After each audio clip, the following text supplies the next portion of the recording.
Hey, everybody. Glad to be with you for another week of What the Football. Suzy and Amy. You can follow us at WT Football Podcast on Instagram. We've got a Twitter account, but I don't even babysit it. So, get it out there. You're the one who's going to find it on Twitter as well. But we are thrilled to have Mike Pereira joining us, the Fox Sports NFL and college football rules expert, coming up with us very shortly. But Aim, let's start today with Anthony Richardson. It's been reported, Adam Schefter, of course, reporting that he's been benched in favor of Joe Flacco for this game coming up this weekend against the Vikings. Obviously, the big conversation is he tapped his helmet, saying he had to come out and rest, saying that he was tired after a big hit going down. And Amy, it's so interesting. My gut reaction to this, as a reporter who spends so much time on the sidelines, is something else is going on. The immediate response has been from players, from analysts, he can't do that. He's immature. He set a bad example for the other guys who are out there on the field saying, I'm still tired. I'm out here fighting and you're going to go take a rest. I'm curious on your thoughts to this. I've never really seen a player tap and say, I need to come out a play or two to get my breath and go back in. I was racking my brain as well after we learned of his tapping out during the game, and I can't recall that either. But as to why he is being benched, if in fact that happens, and as you noted, Adam has reported that he is being benched, it can be not just for one reason, but for many reasons. He did tap out, and that would not go over well in a locker room. But he's also been struggling. He has 4 touchdowns and 7 interceptions. I can even do that math. That's almost twice as many interceptions as touchdowns. And he's fumbled the league high 6 times. His completion rate is, I think, 44.4%. My point being, people want to say, well, if he's benched, is it because he tapped out or is it because he's not playing well? Well, the answer could be both. And I'll throw in a third factor. There's a lot of people who believed he should not yet be starting, given his limited play in college. So I think all 3 things can be factors. Yeah, it's funny. The question is he, if he is being benched, is he being benched for being honest? Have we come to that in the NFL? And I don't think we're quite there yet. I also wonder, there's a part of my spidey sense that feels like there's more to this than we realize. Well, and you may be right, because I do like your spidey sense, and I like my spidey sense. Spidey sense is good. You may well be right, but people generally want to point to one reason. Why is he being benched? And you know what? Let me tell you the way these discussions go on within an organization. Coaches will contribute to the discussion. General managers and football personnel will contribute to the discussion. Business operations will contribute to the discussion. And my strong view is it's often a number of factors that will contribute to a decision like this. Yeah, this kid had 1 full season starting in college, 13 career starts in his college career. And I'm just looking at his numbers in the NFL in his rookie season. 4 starts. He missed 13 of those final games to shoulder surgery, 6 starts, missing 2 games with the knee in 2024. It could also be with the Vikings coming up that Shane Steichen likes the idea of having Joe Flacco there, who did come in and played great last year and also is that veteran arm and that veteran head.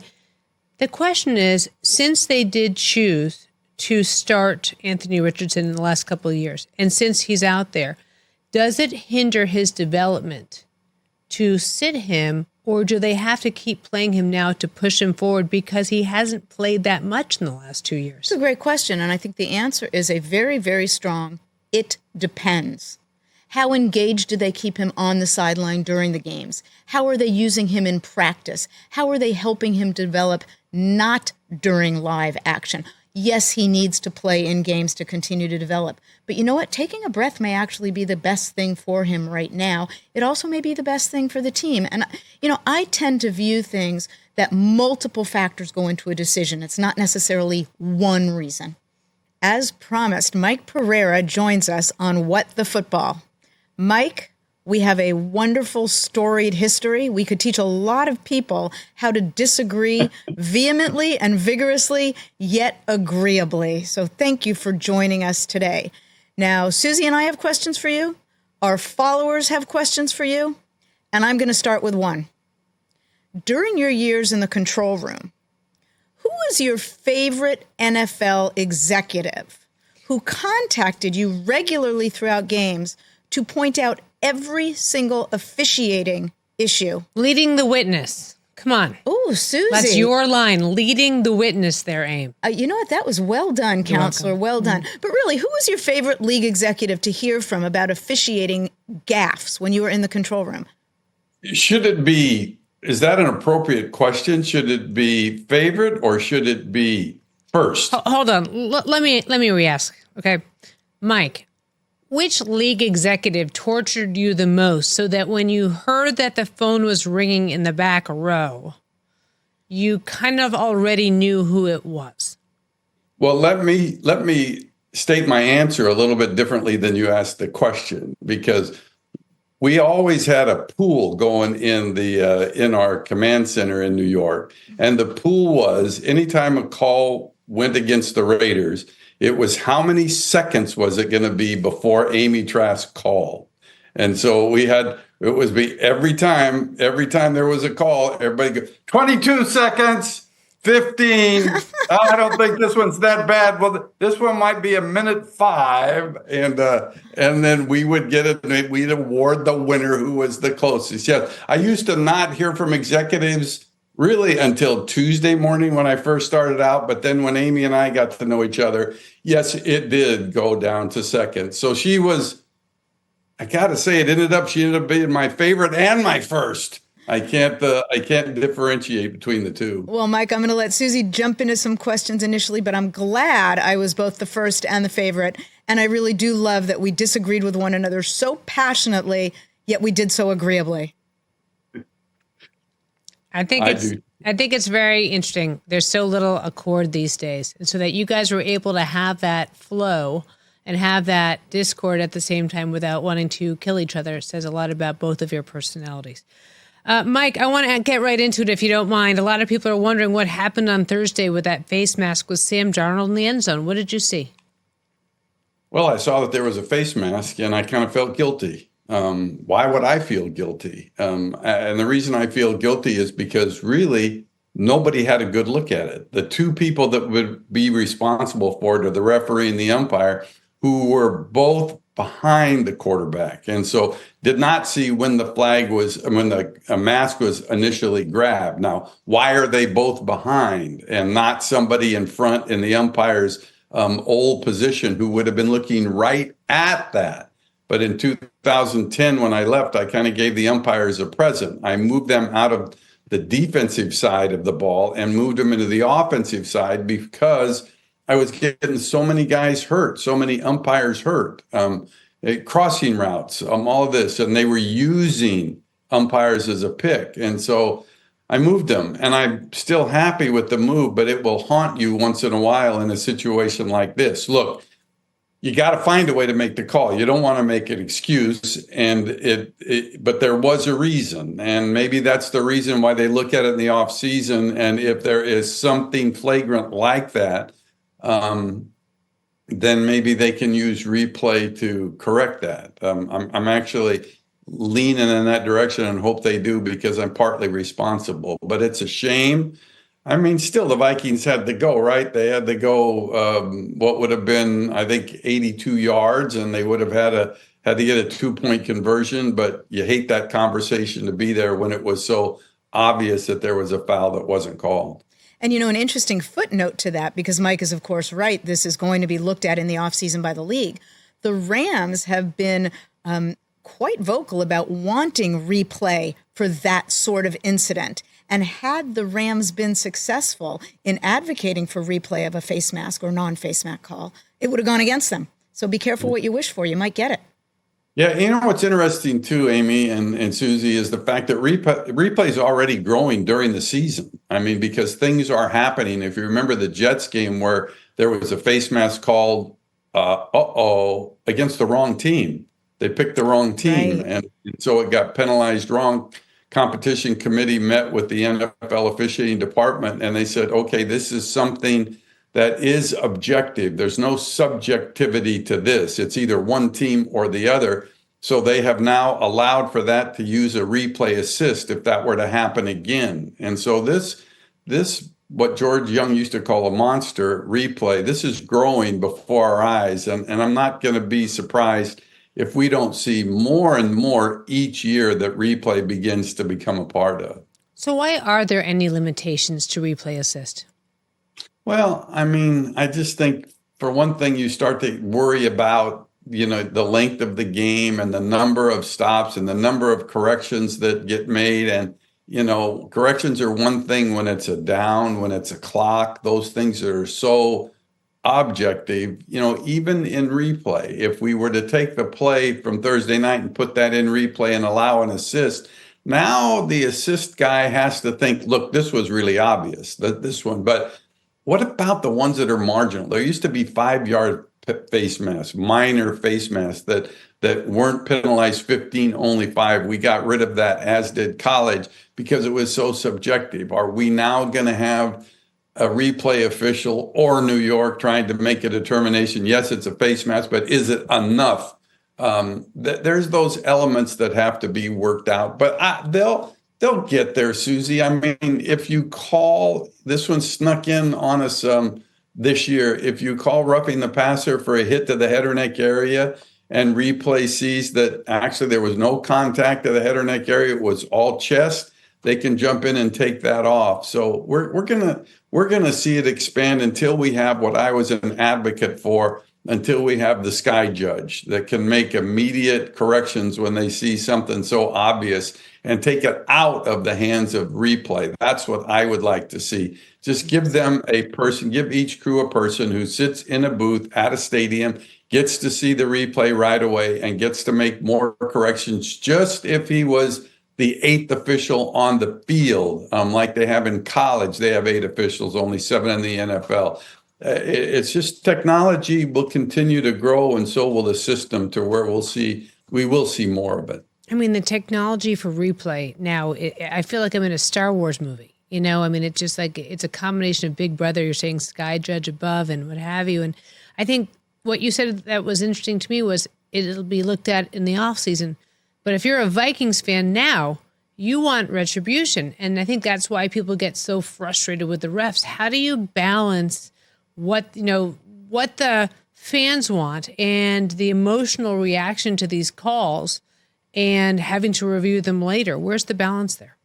Well, I mean, I don't know where the balance is, really. I mean, the fact is that this game's so hard to officiate. We're all looking at it in slow motion, when in fact those 7 guys on the field and ladies on the field are doing it in real time, and it's never going to be perfect. I mean, I say this, and I actually believe this. I mean, within every play, there's at least 10 decisions that have to be made on the field by the officials. Is this a hold? Is it not a hold? Is the formation correct?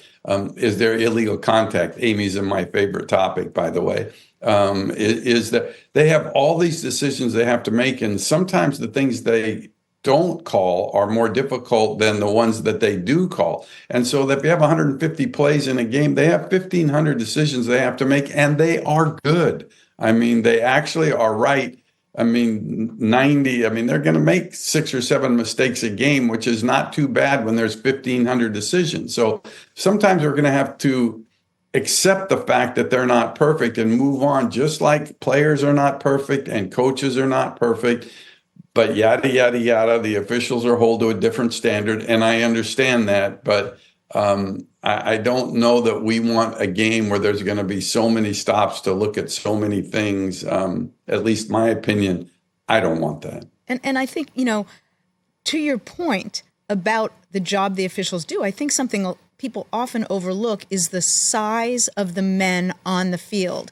You're being asked as an official to make a call when you've got enormous men that can be blocking anything from your vision. So, you've got to factor that in as well. Mike, I don't know if you remember this as well as I do, but I remember the league owners meeting you and I both attended when Mike Holmgren stood up and said he liked the standard of if 20 people in a bar knew what the call should be, then that's what the call should be. In other words, is it clear and convincing and obvious? Should that be the standard for either a sky judge to insert him or herself or for replay assist?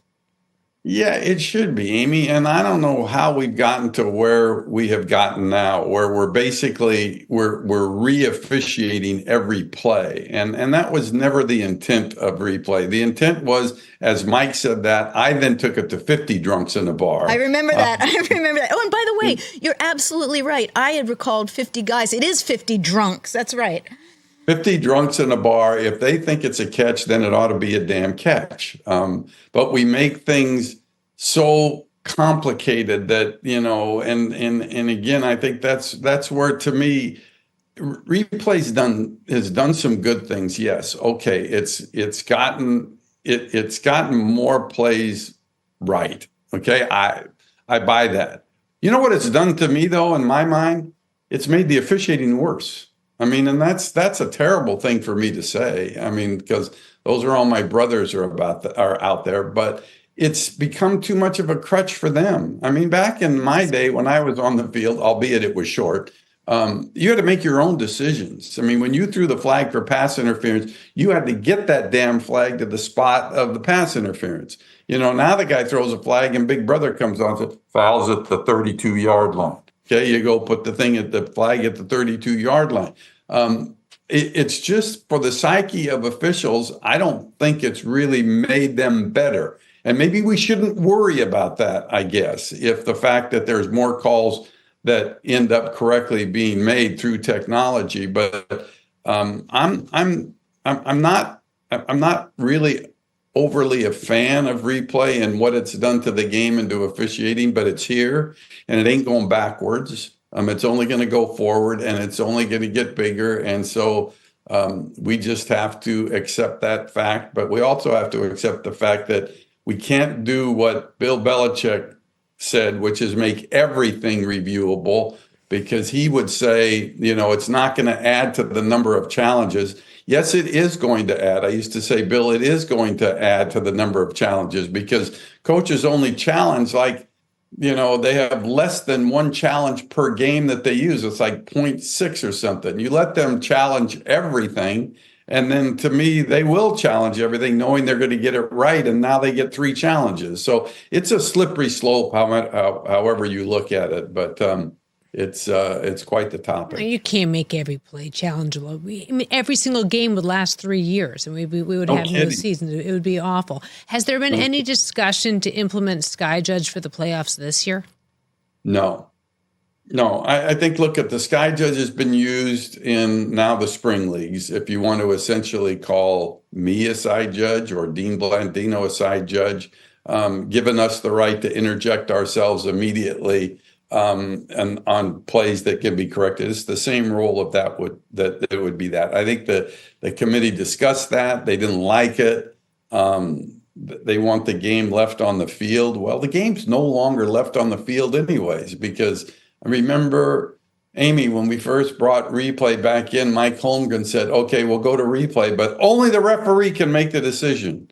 We can't, nobody else can't get any input. So even the replay official couldn't talk. All he could do was show them the pictures. And then those 7 guys on the field were responsible for making the decisions. Well, then it opened up and replay chimed in with their opinion to the referee. And now we're in New York, and New York is basically making the decisions in New York. It's just, it's left the stadium. It's left the field, left the stadium, and now it's in New York. And it's, to me, it's just, let's put it this way. I wouldn't want to be an official nowadays. Mike, a question about last night's game, and it involves math. We all know the rule is 2 feet down in bounds. Last night we saw someone get 1 foot down twice. Now, 2 feet is 2 feet. 1 foot plus 1 foot is 2 feet, even though they're not the same foot. Would you change that rule, or would you leave it the same? It has to be one of each. Would that be one of each foot or one of each feet? One of each foot? Feet? Well, you know what I mean. Would you leave the rule as it is? One of each foot. I don't know which it is. Each is singular. Okay. Or would you change the rule so that if they got 1 foot down twice, that counts as 2 feet down? No, I leave it as both feet. Both feet, get both feet down. This is not college football where you only need to get 1 foot down.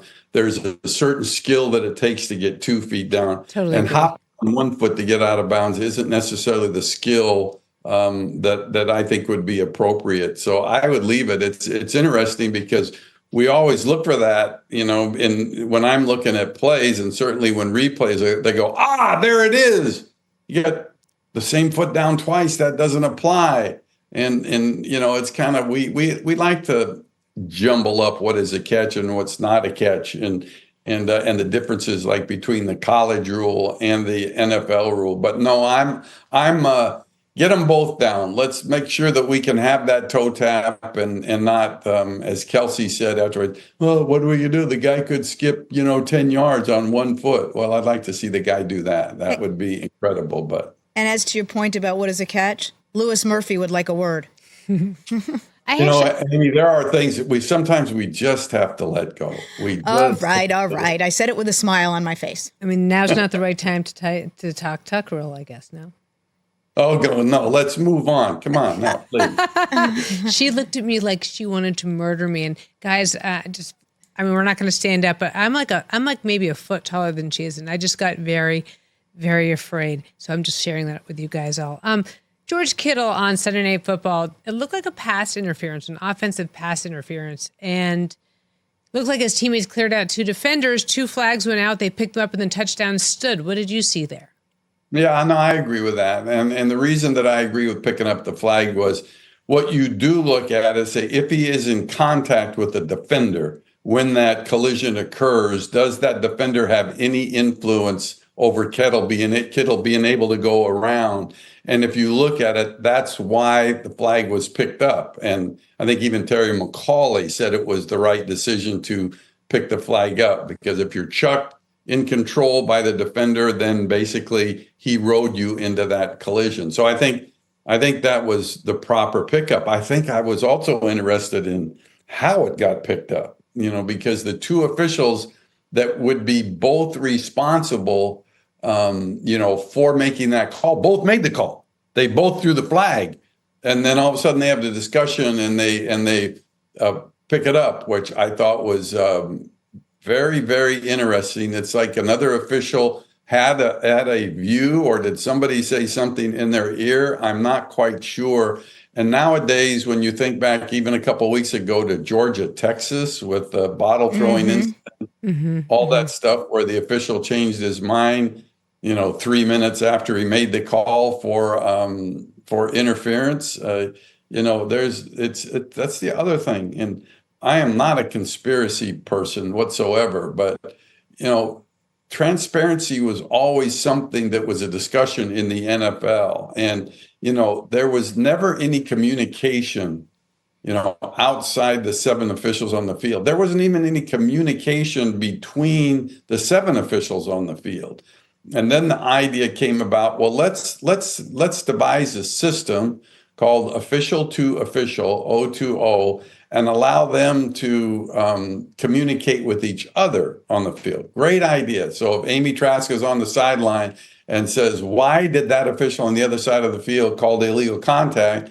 The official now, instead of saying, well, wait until we have a timeout, I'll go across and ask him, now can immediately communicate. Amy wants to know why the illegal contact, because the contact was at 7 yards. Okay, get the answer. Well, then it morphed into the replay assistant, having that same communication with the officials. And then we joined in New York. And so it's like, who's talking to who anymore? Nobody knows, which to me, although I'm not a conspiracy person, makes me think that there are enough people out there that would ask that same question with probably a little bit more conviction than I do. Mike, New Orleans, LA Chargers. Defender does what he does to Herbert. Chargers center goes in and protects his quarterback. If you were in charge of imposing fines for the league, would you fine the defender? Would you fine the center? Would you fine them both? Or would you fine neither? Well, I would certainly fine the tackler. And if I were this was my view of the play. If I were New York, and I was the person that got to make the decision, which they can. With the flag being thrown on him for his action on Herbert, I would have disqualified him. I would have told the crew, which they can do, throw him out of the game. Would I have supported the penalty for his teammate and then coming and knocking him off of the pile to get him off? Would I have supported the flag? I would have, because it's a second act and it is clearly a foul, but I would understand it enough to where I would never fine him. I would certainly take that all into consideration, and that would be my feeling. I mean, I think any player who has any concern for his teammate would do the same thing. And so I always wish we could get the person that starts the thing, with flags, but with the penalty. But in this case, I see why they flagged him, but I sure hope they don't fine him. Well, let me let you guys in on a little secret from the perspective of one who was in the business side of a team. I would have been extremely supportive of my center if he went in and did what the Chargers center did. And although teams are not allowed to pay fines for their players or to bonus them an amount equal to the fine, here's a little secret. Teams find a way to take care of players who are fined in that instance. If you, and by the way, I can share all this with you because the statute of limitations on me has run. If your player does what the Chargers center did and your player is fined, maybe your player has a foundation or supports a certain charity, and then the team might just make a donation in that amount to the foundation or the charity, or, oh, there he is at dinner, let me pick up the tab. Teams do have a way of supporting their players. And I think, too, some people don't realize, too, that fine money doesn't go to the league. Fine money goes to the charities that the Players Association and the league agree to support. But that we've all known in the back of our minds that there were certain teams that were paying fines, and I don't think the league ever pursued that. And we also know that from another competition committee member that there was a player who got fined frequently who took a certain amount of money out of his contract and put it into a fund to pay his fines out even before the season started. You naming names? Come on, Mike. Come on. I can't remember the player that Jeff Fisher told me it was. Have you noticed that there have been more targeting calls this season? Because, you mentioned the college game. I'm just curious about your thoughts. Yeah, there really seems like there have been, but there haven't been, right now everybody thinks it's like out of control. Well, there's one ejection in about every 5.5 games. I don't think that's bad. I think I always support basically what leagues, whether it's the NCAA or the NFL, I support what they're trying to do player safety wise. I mean, you're trying to protect players, and the problem, we can't just focus on the NFL when it comes to the protection, the head and neck area. You're doing things, and then that college game does it, then the high school game does it. I think it's important. Mm-hmm. But I also think that what the colleges started doing when they said what the targeting was making it an automatic ejection with no review, I thought that was way too punitive. And at least now they get a second look, that replay gets to take a look at it. And in college, they have to re-officiate the play. It has to be clear and obvious that it is targeting. So more flags have been thrown, but there hasn't necessarily been an increase in the number of ejections. So it's always kind of interesting for me, because in the college games I cover, I get brought into the discussion while they're looking at it. Are they not going to eject them? And, I look for things like crown of the helmet. The guy that does the hitting needs to be looking straight down to the ground when he leads with the head. All of these things trying to keep there from being too many ejections. And I think with the number of ejections, one every 5.5 games, I think it's okay where it is. What rule bugs you the most? That's a great question, Suzy. People ask me all the time, if you were commissioner, what's the one rule you would change? Well, let's go back. I don't want to be commissioner. I have no desire to be commissioner for a day. But if you were the head of the, let's see, if you were an owner that got to a chance to just change rule, what would it be? I get really frustrated by the pass interference rule. And it might be different than other people that may or may not be frustrated with the rule. The way it stands in the NFL now, it's a spot foul no matter where it happens. I could care less about the pass interference. Well, I shouldn't say I could care less, but I mean, I don't care as much about a mistakenly called pass interference penalty when it's 7 yards downfield. When it's 40 yards downfield, I get really frustrated by that. It's a 40-yard chunk of free yardage, and it happens. It's the hardest call in the field to make. That was my position. Everybody's moving. The receiver's moving. The defender's moving. The ball's coming. Is it catchable? Is it not catchable? You're moving. It's so hard to make that that decision that, to me, the college rule is better. It's a 15-yard penalty max, and I was always an advocate, and I would tell the committee that, and they would also kind of just say, "Go away, Pereira, please. We don't want to take away the deep vertical passing game. They're just going to tackle people." And then I go, well, do you ever watch football on Saturday? Do you ever watch it? If a person's close enough to commit pass interference, he's trying to make the play. He's not reaching out and tackling the guy. And I said, even give me this. We'll make it a spot foul if it's a deliberate non-football act. We'll do that. But I could never get through, or I could never get it even tried. And so that's the one rule I would change. Make it the same yardage as offensive pass interference, even though offensive pass interference is only 10 yards. And the defense could be much more than that. But no, and I just, nothing used to gall me more than having to say a 45-yard pass interference penalty was incorrectly called and see that big chunk of free yards. So you don't think the NFL will ever change that then? I don't think they ever will. There was never any momentum to do that. The only momentum that ever occurred was when they tried to make it reviewable in replay, and that was an absolute disaster that failed. The way that they set up that rule, it failed in the first quarter of the first preseason game that season. Because they tried to establish different standards of how they wanted the replay official to look at it. So yes, it was pass interference, but no, not enough for the replay official in New York to call. Well, what?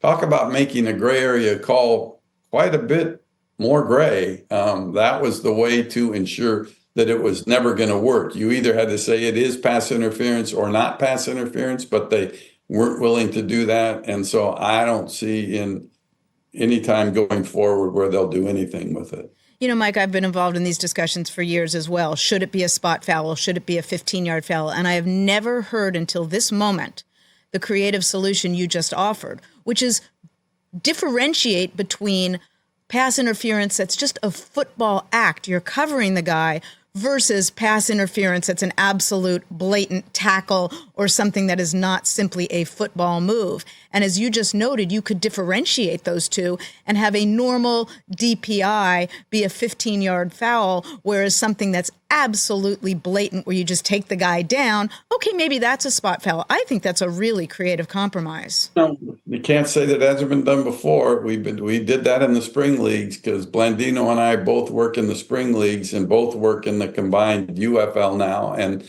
that's the way we look at it. And, that was kind of our thinking that if the NFL would ever consider it, this might be how they consider it. And so we went through an entire season. You know how many we had? The deliberate foul, 0. We had 0 for the entire season. Wow. Doesn't happen. They try to make the play. Double move, guys beat, reach out and tackles them. That's one thing, but that usually occurs before the pass is thrown, so it falls into the category of defensive holding. But yeah, it's interesting. What about Roger Goodell? To what degree does he get involved with officiating? A lot of people talk about personal accountability with some of these refs, and the biggest complaint, of course, is that refs aren't held accountable. So how does RG get involved with this? Well, I don't know. RG gets what he wants. I mean, he can push the necessary button to get through what he wants to get through. And I think that, listen, that's his job or whatever. But I think that and maybe Amy would say this or maybe not. I'm not so sure. But I think the league office has more say over the competition committee now than they did before. The committee was run more by more traditionalists, like names that most people would never know, Joel Bussert, those types of people that I think looked at it from a neutral position of the committee in making their recommendations to the owners as to what they think should be passed or not passed. And now I think the league office is more involved in pushing what they want. And that's, again, this is my opinion. And I think that the one thing about Goodell is it was an interesting thing between Goodell and Tagliabue because I was there in the transition. Tagliabue was more of a hands-off, let you do your job. Roger is more of a hands-on, wants to know everything. I mean, when Roger took over, I was getting calls at midnight on Monday night saying, what was that? And tags, I mean, I would never hear about it until if there was the next day that he had some concern. But Roger does make sure that officials get held accountable, and they do. And I think that's one of the great myths in football officiating. The makeup call is a myth, is an absolute myth. You miss one call, then why would you want to miss another call on purpose to make up for the one that you missed in the first place? Because now you got two incorrect calls and you could be on borderline of getting fired at the end of the season, which officials do get let go. You want to be polite and say, in often cases, you say, well, they've retired.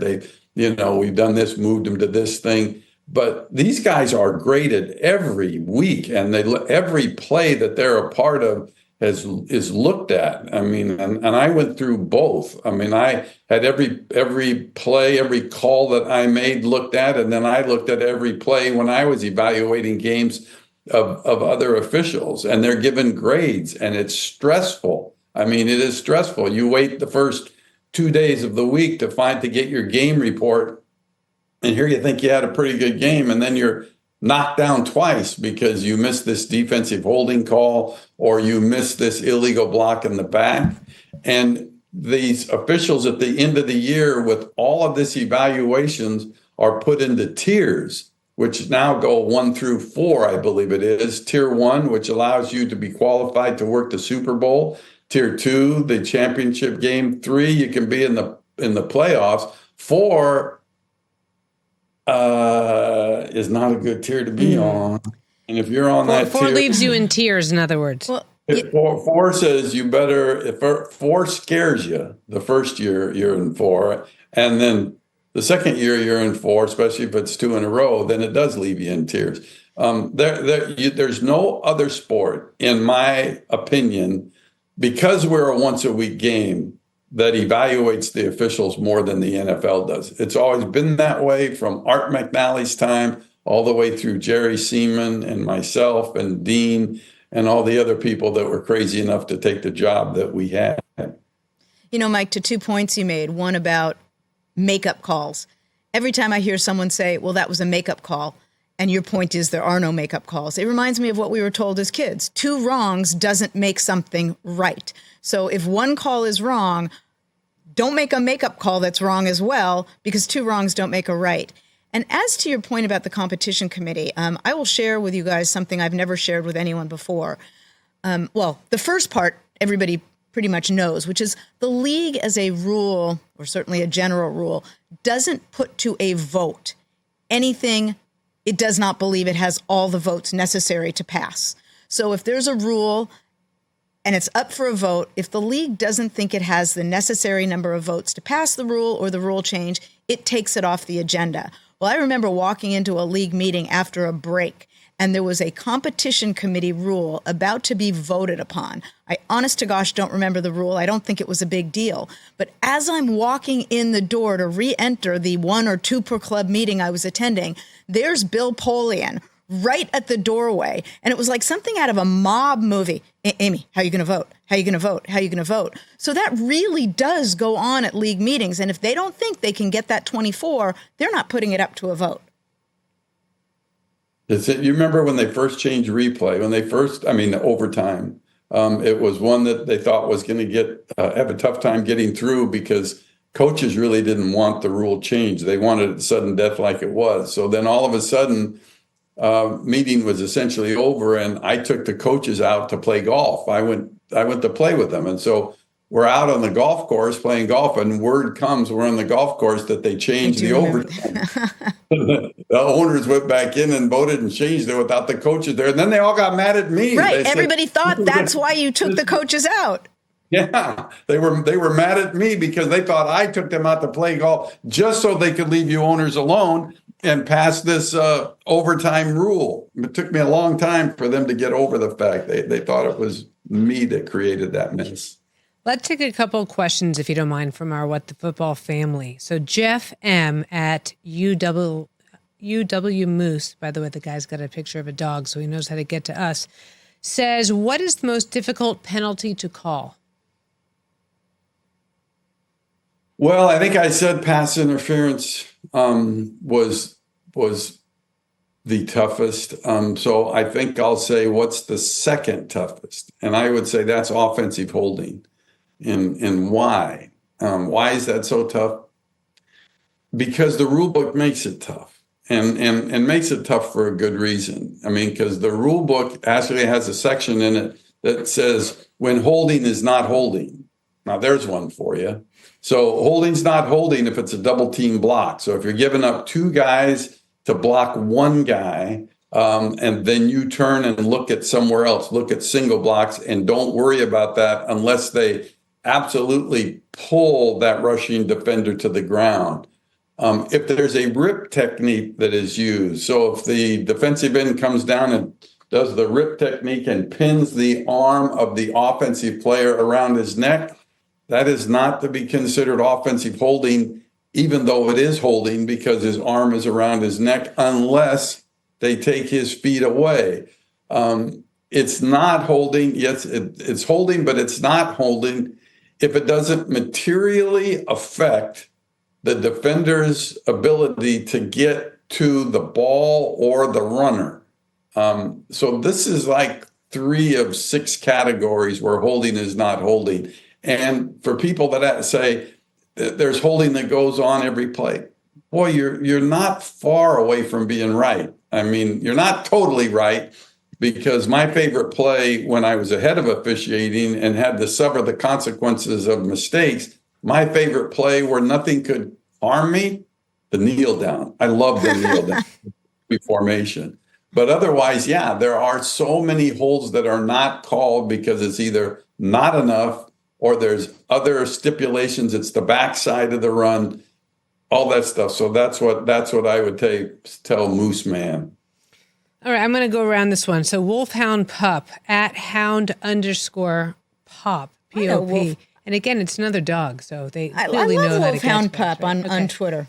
X. And we kind of touched on this, and let me just make sure that I don't ask the same question 17 times because it's not like I'm paying attention. Why can't face mask and missed face masks calls be reviewed with a red flag? Seems like there's serious nature could call for that. I mean, we kind of touched on face mask a lot here, but is there some nuance there?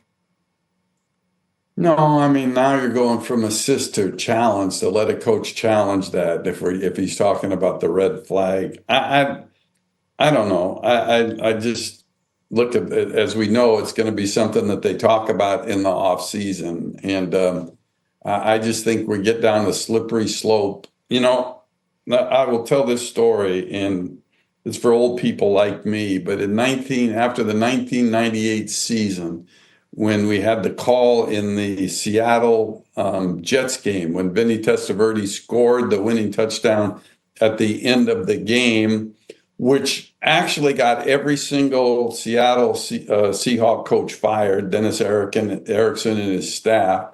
It wasn't a touchdown. The linesman confused the helmet of Vinny with the ball, and so he ruled touchdown based on the helmet breaking the plane, which is really not the rule. And it led to instant replay coming back the following year. George Young, who was the head of football operations, former Giant GM, when we were putting this rule together, I used to walk into his office and he was anti-instant replay. I mean, he was really anti. I remember that.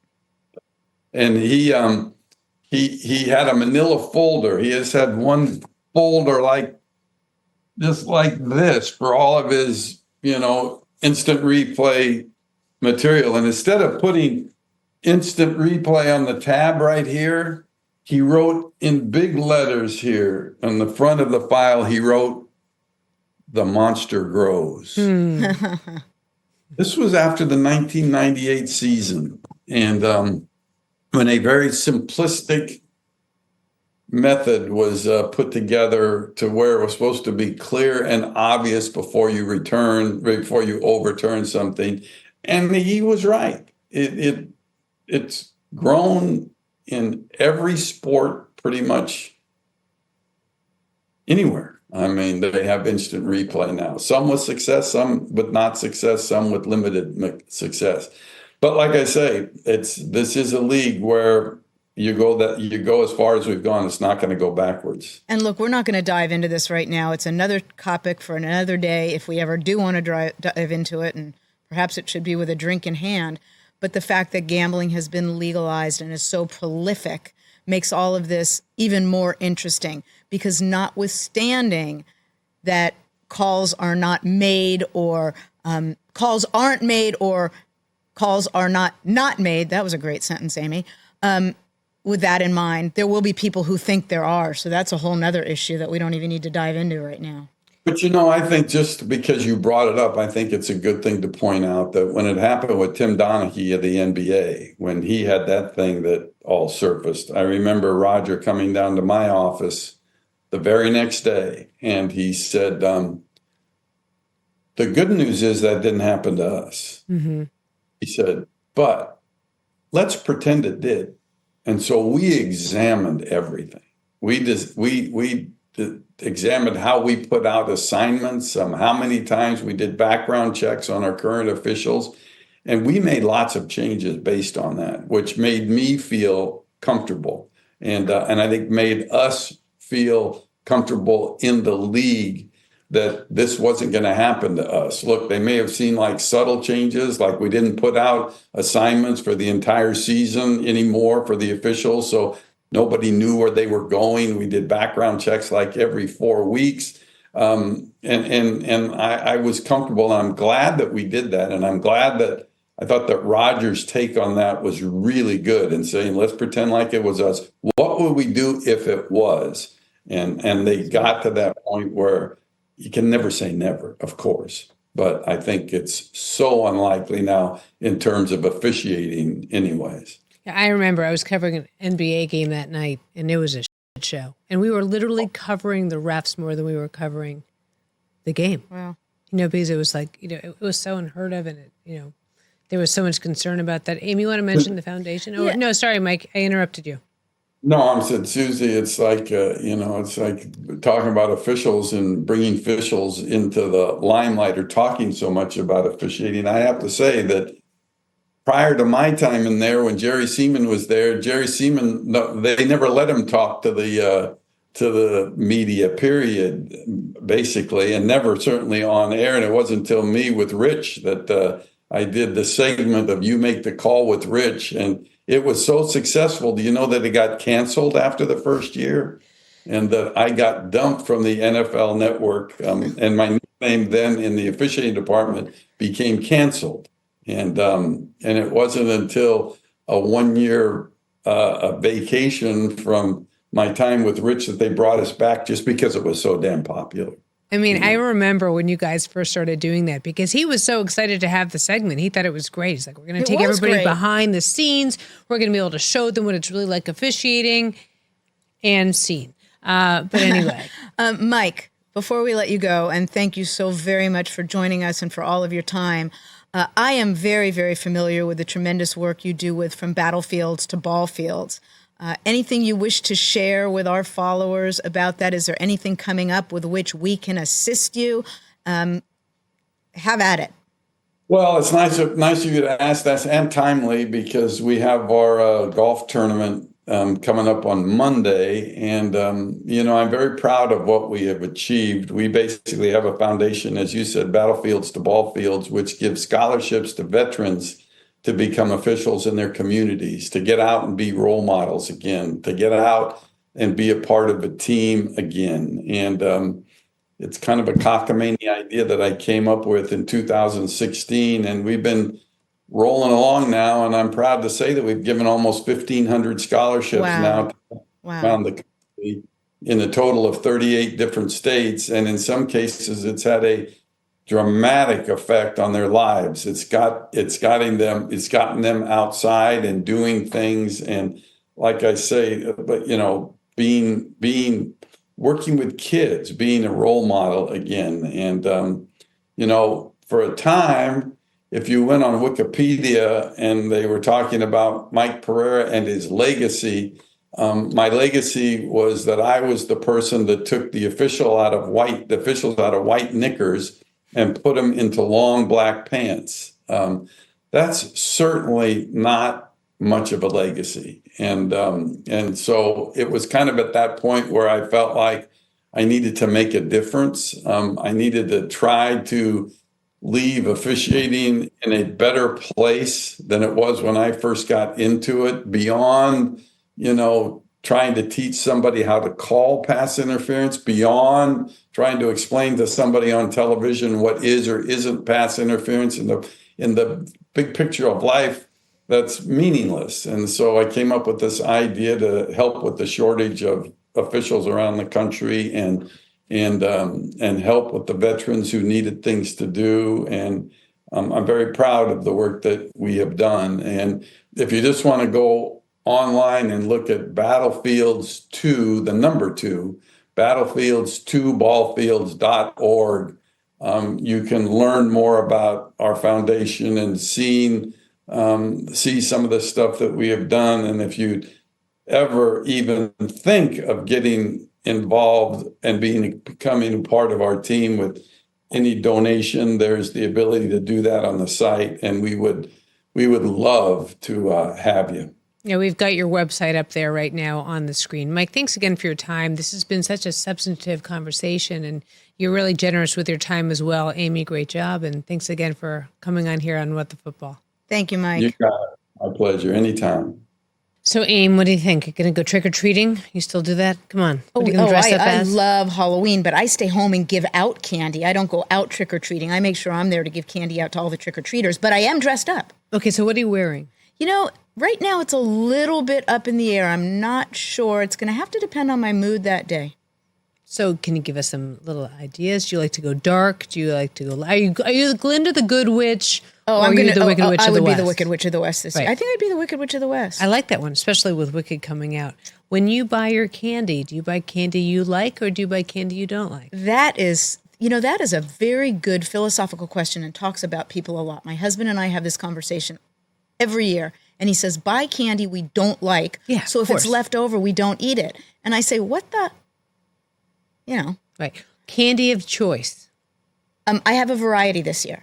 I have 5 or 6 different kinds of mini candy bars, but I will not say the name of those candy bars because on this podcast until they start sponsoring us. And candy companies, when you sponsor us, not only will I say the name of your candy on air, I'll eat it on air.